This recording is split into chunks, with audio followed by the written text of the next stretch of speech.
Hello friends, good evening. দেখো সন্ধ্যাবেলা মা একটু মুখরোচক খাবার করে দিয়ে গেল, মানে ছোলা মাখানো আর কি। ভেজানো ছোলা ছিল, সেই ছোলাগুলোর অঙ্কুর বের হয়ে গিয়েছিল, মানে অঙ্কুরিত ছোলা, তার মধ্যে শসা, পেঁয়াজ, টমেটো, কাঁচা লঙ্কা দিয়ে মাখানো। মা আমাকে দিয়ে গেল, বলল খা, এটা স্কিনের পক্ষে ভালো, খাওয়া। আমি বলছি ঠিক আছে দিয়ে যাও। আর এখানে আমি ফিজিক্স পড়ছিলাম, তো আমি বলছি মা আমার পড়াটাও কি তোমাকে দেখাতে হলো? তো আমি ওখানে একটু পড়তে বসেছিলাম, আর এই যে মা এখানে মাখিয়ে দিয়ে গেল। অতটা খাবো না, ওখান থেকে কিছুটা তুলে নিয়ে রাখবো, আর বাকিটা বাবা মা বোন খাবে। আর এখানে দেখো বাবা বোনুকে পড়াতে বসেছে। আজ এক সপ্তাহ ধরে দেখছি বোন বাবার কাছে পড়তে বসছে, নয়তো ও আগে পড়তে বসতো না। মানে পড়তে বসতো ঠিকই, কিন্তু বাবা মার কাছে বসতো না, একা একাই পড়া করতো, নয়তো আমি বসাতাম। কিন্তু এখন দেখছি না, ও বাবার কাছে বসছে। যাই হোক, পড়া করলেই ভালো। তো এই যে এখানে দেখো বাবা মা বোন সবাই মিলে খাচ্ছে। সো গাইস, দেখতে দেখতে সকাল হয়ে গেছে। গুড মর্নিং এবং রাধে রাধে। আজকে হলো বৃহস্পতিবার। আজকে দেখো ঠাম্মা কত কত কত ফুল পেয়েছে, প্লাস একটা গাঁদা ফুলের চেনও আনা হয়েছিল। এই যে ওই গাঁদা ফুলের চেন থেকে কিছুটা ফুল খুলে নিয়ে গোপুর সিংহাসনে সাজানো হলো। এই যে এখানে গোপুসোনা বসে আছে ফুলের মধ্যে। চলো ঠাম্মা কি করছে দেখে আসি। সো গাইস, এখানে ঠাম্মার আমি দেখো বসে বসে ওটস খাচ্ছি। আমি সবেমাত্র টিউশন থেকে এলাম। এই যে আমি কিন্তু এখন ঠাকমার সাথে প্রত্যেক দিনই সকালবেলা ওটস খাই।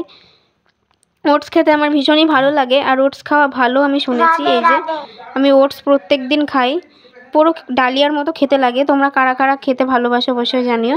মানে আমি আগে ওটস পছন্দ করতাম না, আমি আগে জানতামই না যে ওটস কী জিনিস, কিন্তু না, এখন খেতে খেতে অভ্যাস হয়ে গেছে, এখন ভালো লাগে ওটস খেতে। এই যে দেখো পুরো খিচুড়ির মতো, এর মধ্যে ফুলকপি ছিল, পেঁপে ছিল, আরও নানা ধরনের সবজি ছিল। তো সবজিগুলো আমি শুধু মুখে খেয়ে নিয়েছি, এখন শুধু ওটস খাচ্ছি। আর এখানে দেখো মা বতুর শাক নিয়ে এসছে, আর এত সুন্দর লাগে বতুর শাক খেতে, তোমাদের কি বলবো। আমি যাই হোক একটু ডায়লগ মারলাম, একটু বেশি বেশি বলে ফেললাম, যদিও আমি শাক খেতে পছন্দ করি না। তো তারপরে দেখো আমার ঘরের বিছানার অবস্থা দেখো। আমি তো চলে গেছিলাম টিউশনে, কারণ এখন প্রায় 12:30 মতো বাজে। আমার 11টা থেকে টিউশন ছিল, আর মা এই ঘরের ভিডিওটা করে রেখেছিল। এই যে মানে আমি এই বিছানায় ব্লাউজগুলো বার করে রেখেছিলাম উপর ঘরে নিয়ে যাব বলে, কারণ শোকেসটা পুরো ভর্তি হয়ে গেছে। তো তারপরে ঘরের যে কী অবস্থা হয়েছে, মা পরে সেগুলো গুছিয়ে গাছিয়ে রেখে দিয়েছে। আসলে কি বলো তো, মা বাড়ি না থাকলে না সত্যিই নিজেকে অসহায় মনে হয়। কারণ যতই একা একা কাজ করি না কেন, যেই কাজটা ফেলে রাখি, যদি মা না থাকে পরক্ষণে আমাকে এসেই করতে হয়। কিন্তু আমি যতই বিছানা এলোমেলো করে রাখি না কেন, যদি কোথাও যাই, কিন্তু মা আবার গুছিয়ে রাখে পুনরায়, একটুও বিরক্ত বোধ হয় না। তো এই যে এই লাল ব্লাউজগুলো দেখতে পাচ্ছ, যেগুলো এখানে ভাঁজ করা রয়েছে, মানে শার্ট করা রয়েছে, এই সব ব্লাউজগুলো আমার ব্লাউজ।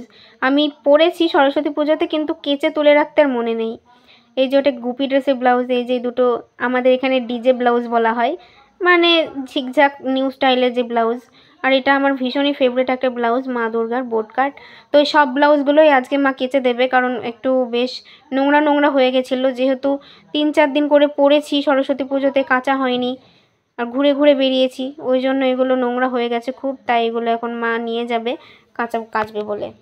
গাইস, আজকে বৃষ্টি পড়ছে সারাদিন, তা আমার কি হাল দেখো তো।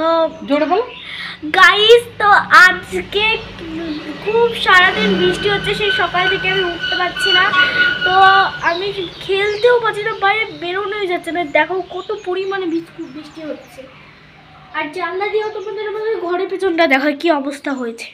আসো, দেখেছি। তুমি কি করছো ওখানে? আমি একটু খেলা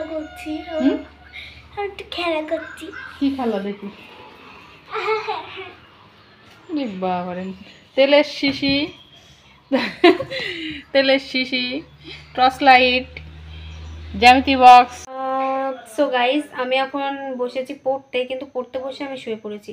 আমি এত ল্যাদখোর কি বলবো তোমাদের, যে আমি আজকে বলে দিলাম আমি প্রচণ্ড ল্যাদখোর। একটুখানি যদি সুযোগ পাই আমি শুয়ে পড়ি, একটু সুযোগ পেলে আমি শুয়ে পড়ি। এখন মাথাটাও একটু কিটিক করছে, আমি জানি না, মাথায় তেল দিতে হবে। কালকে শ্যাম্পু করেছি, এখন অবধি মাথায় তেল দেওয়া হয়নি। তো গাইস, কেমন লাগলো আজকের ভিডিও? আর আমার বোনুকে দেখলে কি নিয়ে খেলা করে, মানে ঘরের কোনো কিছু বাদ নেই, এমন কোনো জিনিস নেই যে যেটা নিয়েও খেলা করে না। তো যাই হোক, আর কিছু বললাম না, তো চলো গাইস, আজকে ভিডিওটা এখানেই শেষ করছি। ভালো লাগলে অবশ্যই লাইক, কমেন্ট, শেয়ার, সাবস্ক্রাইবটা মাস্ট, এবং শেয়ারটা বেশি বেশি করে করবে, যাতে তোমাদের সাথে নিয়ে আমি এগোতে পারি। আর এখন শুটিং তো অফ আছে, দেখছি কবে চালু করতে পারি। আর তোমরা যেরকম কমেন্ট করছো, যে কমেন্টগুলো পড়তে আমার ভীষণ ভীষণ ভীষণ ভীষণ ভালো লাগছে। আমি সবাইকেই রিপ্লাই দিয়ে দিয়েছি। তোমরা আরও বেশি পরিমাণে কমেন্ট করতে থাকো, আমি রিপ্লাই করব। আমার খুব ভালো লাগে তোমাদের কমেন্টগুলো পড়তে। সো গাইজ, হ্যাঁ আমি বুঝতে পারছি আমার ভিডিও থাম্বনেল হয়তো দু একটা ঠিকঠাকভাবে হচ্ছে না, কিন্তু বিশ্বাস করো আমি এখনও সেই সব বিষয়ে অতটা মানে জানি না যে কিভাবে কি করতে হয়। তো তোমরা জেনে থাকলে অবশ্যই আমাকে জানিয়ে দিও। যেহেতু চ্যানেলে আমি নতুন, আমি সেরকম কিছু জানি না ইউটিউবের বিষয়, তো যেটুকু পারি নিজের মতো করে করার চেষ্টা করি, তোমাদের সাথে নিয়ে করার চেষ্টা করি। তো চলো গাইজ, আজকে ভিডিওটা এখানে শেষ করছি। সবাই ভালো থেকো, সুস্থ থেকো, সাবধানে থেকো। টাটা।